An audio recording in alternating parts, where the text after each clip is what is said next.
Tonight, Ryanair. It's the airline we love to hate. It's absolutely rock bottom, as far as I'm concerned. But not so much we want to stop using it. There's no way I'd be able to afford to go and see all the places I have without the special offers that Ryanair have had on. We size up a company whose pilots pay for their own water and whose flight attendants are judged by the number of sandwiches they sell you.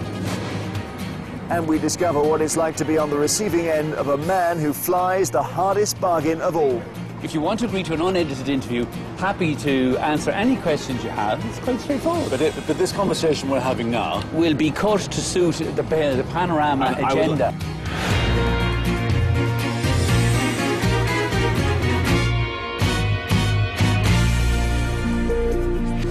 This month, Ryanair went one step further in stripping air travel down to the basics, doing away with its check-in desks, forcing you to do it online instead and pay for the privilege.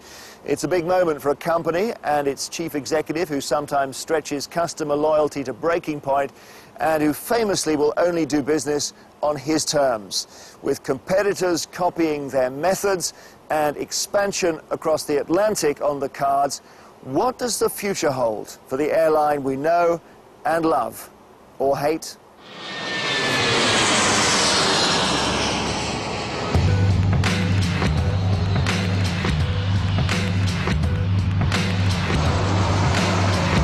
Stansted Airport, Ryanair's UK hub.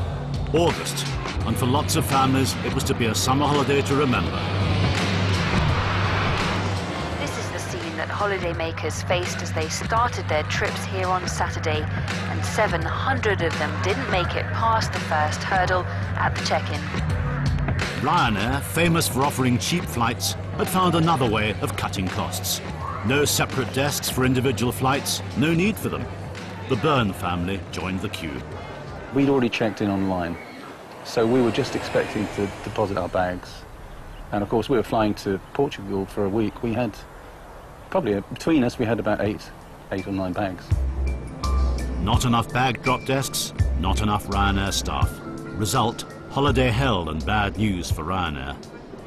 They were handling 10 flights every hour, I think, at least. With that many people converging on just 4 overwhelmed handlers, it was never going to work. We were reaching desperation levels because we thought we're not going to be able to get this flight. They didn't.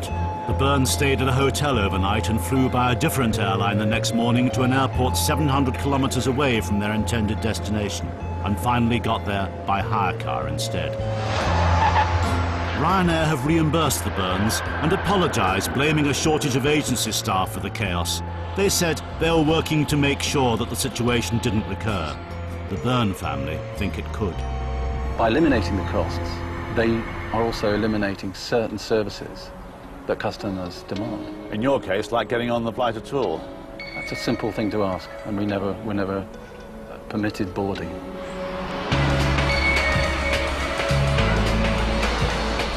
He says he'll never fly Ryanair again. More people said that about Ryanair than any other airline in a BBC survey.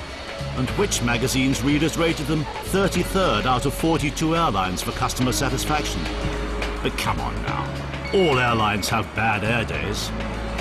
The desks are closed. That's incredible. Remember BA and Terminal 5? Have Ryanair, the pushiest airline in Europe, pushed too hard to cut costs? Or is radical Ryanair still showing the rest the way to fly? Even if they don't always endear themselves to customers.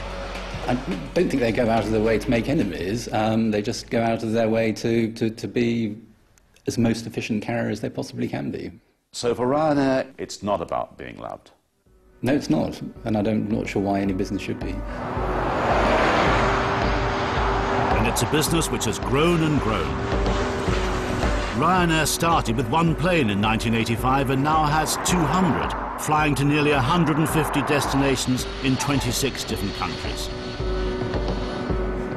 By the number of scheduled international passengers, it's now the biggest airline in the world, carrying nearly 70 million customers a year. It's been the great success story of European aviation over the last 15 years. And Ryanair's success depends on one man.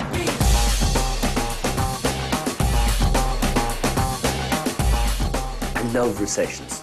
Recessions are much more fun. Good times are a pain in the bum. Good times, any idiot can make money.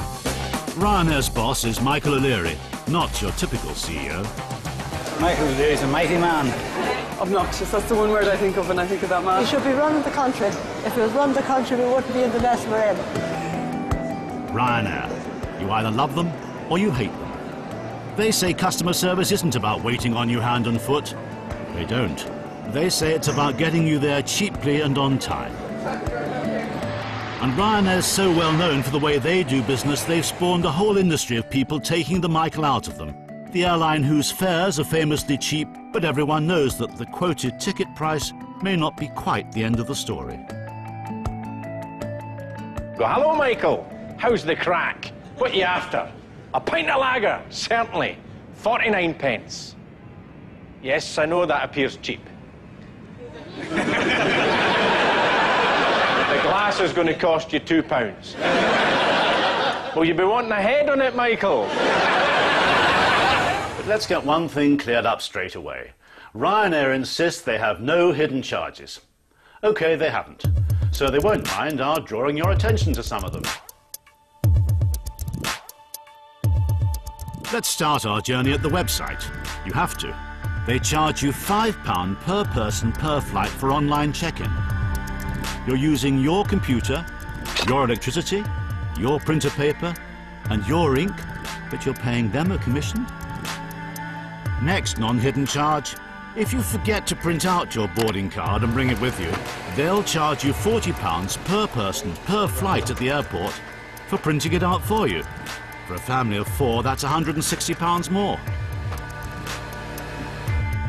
And then you have to pay for your flight with your credit or debit card. And guess what? Now you have to pay to pay. It's called a payment handling fee. It's another £5 per passenger per flight. What do Ryanair get charged to process that payment?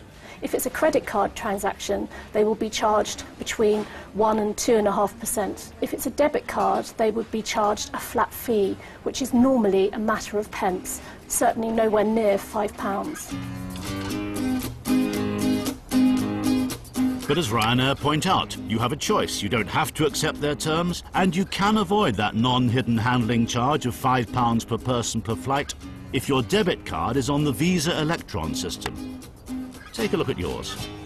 Thought so. 92% of debit cards issued in the UK are not Visa Electron. And Visa Electron credit cards aren't issued here. All the extras net Ryanair £500 million a year, a jump of 73% in 3 years. And we found that their website's design presented some potential pitfalls, which if you weren't very careful could end up costing you money too. If there are things going wrong here, is that just an accident? Or if it isn't an accident, who's benefiting? I would be very, very surprised to see a design feature on this website that could be deemed poor design that would not be of benefit to Ryanair. Example, travel insurance. When it comes to travel insurance, the first question I'd expect to be asked is, do you want travel insurance? Do you want us to supply you with travel insurance? To which I would expect to answer yes or no. But there's no box for that. There's no box for that. But for some reason that seems inexplicable, no travel insurance is sitting here between Latvia and Lithuania. So, all in all, it's a pretty confusing drop-down menu. I believe it is misleading because it's not explaining to you what questions you have to answer. The risk of poor design like this is that you could end up buying something you hadn't meant to. We told Ryanair and they replied that the travelling public have no difficulty with our website usability. Maybe, but we filmed that 3 weeks ago, and now that page of their website has been redesigned, so you do get a box to choose whether you want travel insurance or not. Setting things out very clearly is key to Ryanair's reputation. What people are saying today are that they think that Ryanair broke its promises, that yes, it's still cheap, but they didn't expect to be, I suppose you might call it, fined for not doing precisely what Ryanair suggested they might do. Gary Davis knows a thing or two about consumer branding, and he says Ryanair should watch out. people start to, I think, feel cheated if they're asked to pay a premium for carrying on a bag that they'd forgotten to check in online.